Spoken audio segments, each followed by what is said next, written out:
Morning, Botai. The Mishnah in Masechet Shabbat, Daf Ayin Gimel, lists all the 39 melachot, the 39 forbidden works on Shabbat.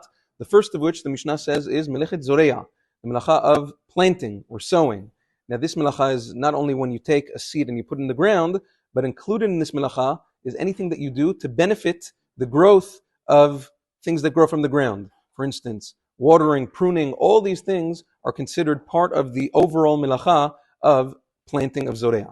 Now, because of that, obviously it's asur for a person to water his plants or grass or whatever it is on Shabbat. That's isur deoraita. The question becomes, what about if a person has a sprinkler? Is a person allowed to leave it on before Shabbat and let it continue to water a garden or the lawn on Shabbat?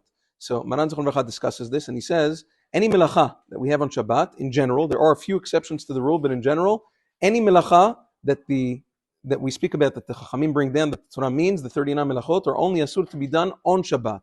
But it's perfectly mutar to start a melacha before Shabbat and to have it go on into Shabbat, similar to candle lighting. We light candles before Shabbat, and the candles remain lit into Shabbat. There were tzdokim that used to say, no, you have to sit in the darkness the entire Shabbat. Rav Saadia Gaon very fiercely fought against such people, and he spoke about the mitzvah of hadlakat haner. That's why if you look, very interestingly, in Shulchan Aruch, the siman in Shulchan Aruch that discusses hadlakat haner, the laws of hadlakat nerot in Shulchan Aruch is Resh Samach Gimel 263, which is Rashi Tevot Rav Saadia Gaon. So anyway, in any event, all of the melachot that continue into Shabbat are mutar. Same thing over here with regards to a sprinkler. You can turn on a sprinkler or a hose or whatever it is to begin watering the garden on Shabbat, and it's completely mutar to continue. The Tzitz Eliezer says, what about the other way? What about turning off a hose or a sprinkler on Shabbat? So he says it's mutar. There's no melacha in turning off a hose. You're just shutting off the water.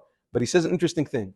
He says, let's say if you have a bunch of hoses or a bunch of sprinklers on at the same time, you can't turn them off one by one. You have to turn off the main for them all to shut off at the same time. Why? Because if you turn them off one by one, what happens is that causes the water pressure to be increased in a different area, and now as a result of you turning it off, there's more water pressure, stronger stream in a different place, which is like you actually watering on Shabbat.